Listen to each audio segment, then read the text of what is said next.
This video contains major spoilers for Persona 5 Royal. Persona 5 has always been well regarded for its integration of storytelling, narrative, and character development. Where other games section off each category into its own well-defined area, Persona has always been industry-leading in how it combines each individual element with the next. While there are countless ways you can examine the fluidity of each aspect of this game, the palaces are where this shines the most. I'm Ouroboros. Let's talk.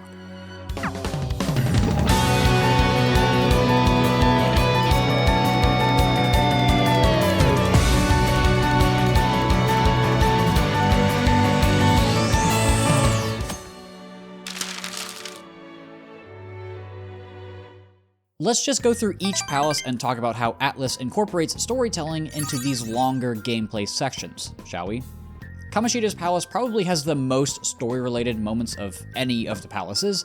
I mean, it's the first dungeon, so you have to end up with a lot of different cutscenes and tutorials and bits of dialogue and whatnot. One moment that stands out to me is the gun tutorial.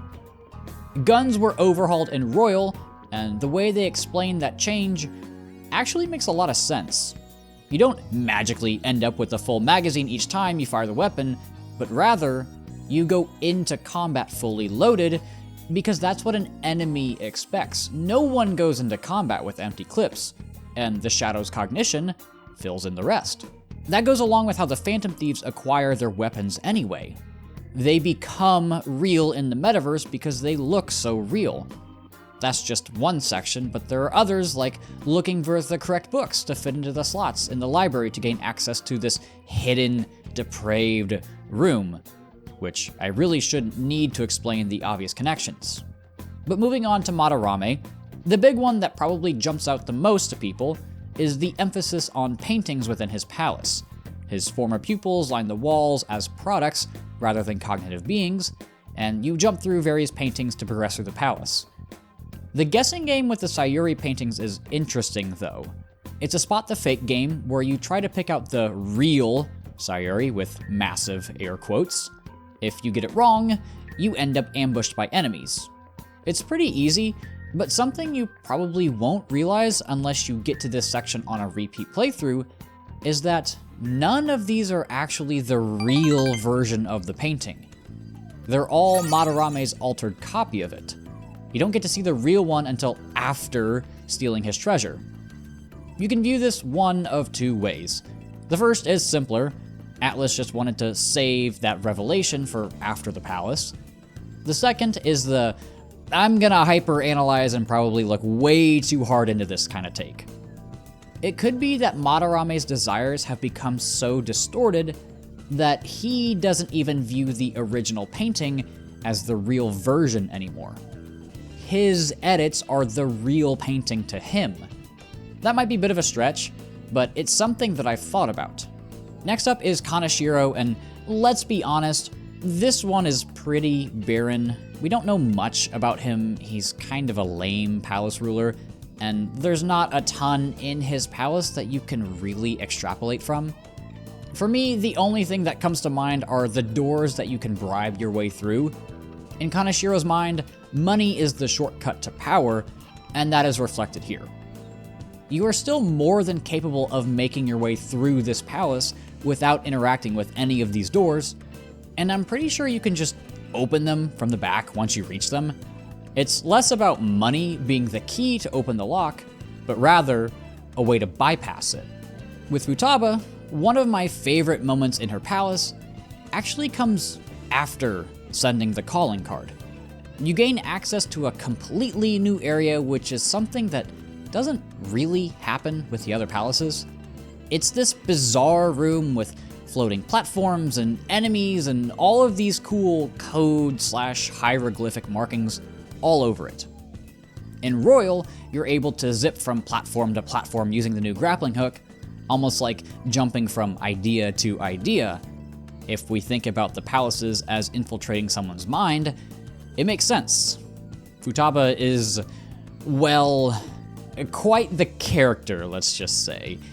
She's awkward, a bit scatterbrained, and clearly has a lot going on inside that noggin of hers. The treasure room is supposed to be at the core of the ruler's cognition, and so even before we really get the chance to know her, we can kind of piece together her personality. That's really what the whole palace is for her. It's her introduction. We get to see plenty more of her in the weeks following her story arc, but the room leading up to the boss fight is the most indicative of herself. Okumura has a lot going on in his palace. Obviously, there's working the robots to death and replacing them, using the robotic arms to cross over gaps, but I think his best bit of characterization happens in the boss fight.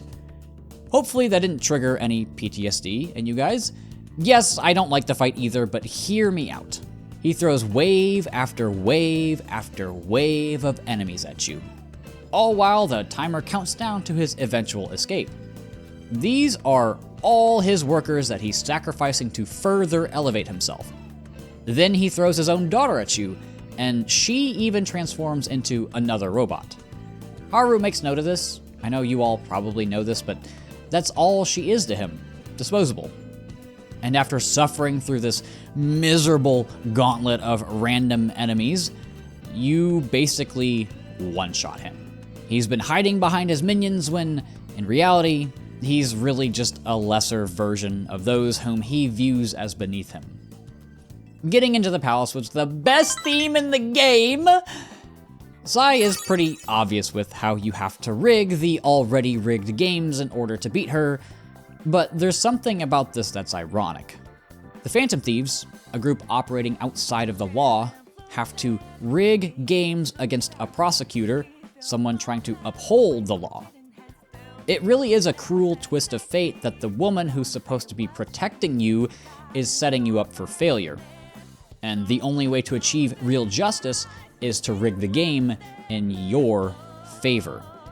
That even extends to Joker's escape from the holding cell.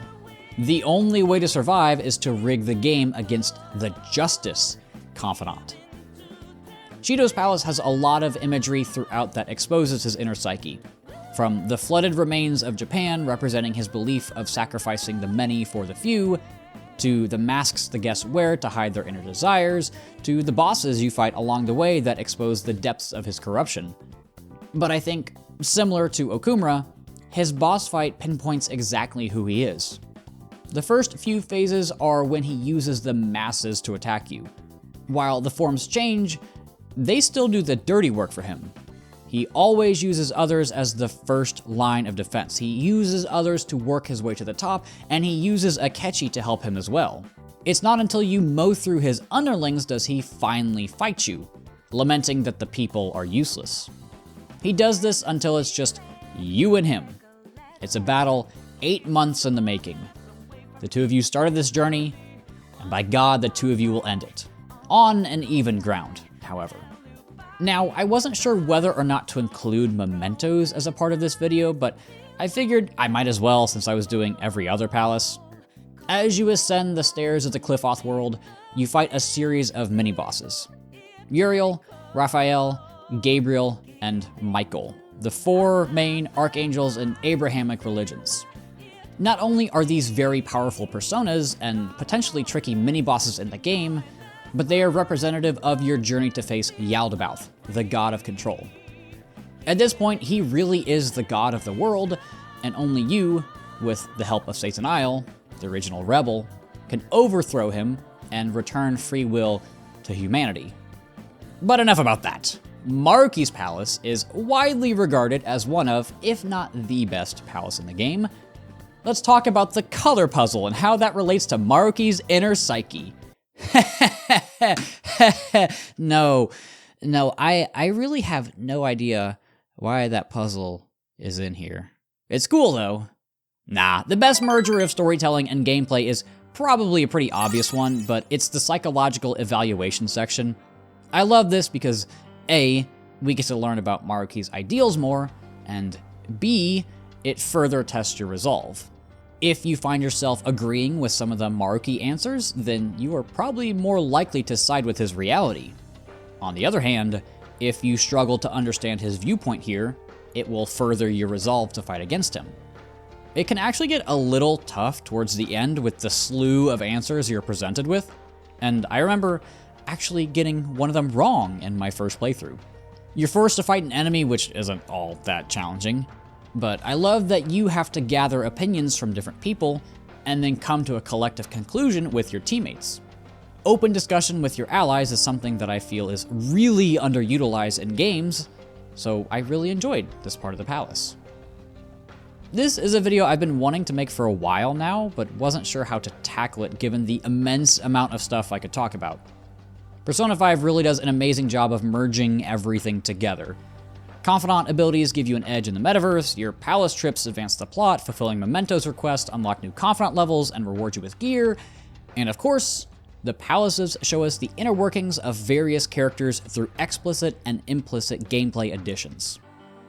I'm glad I decided to focus on just this one aspect because I think it's the most important of the bunch. Realistically, I could make a mammoth of a video with just how much this game does, but that's what the review was for. In any case, Persona 5 merges gameplay and storytelling through its palaces, and those moments help to cement the positive feedback loop as one of the best in the industry. Thanks for watching.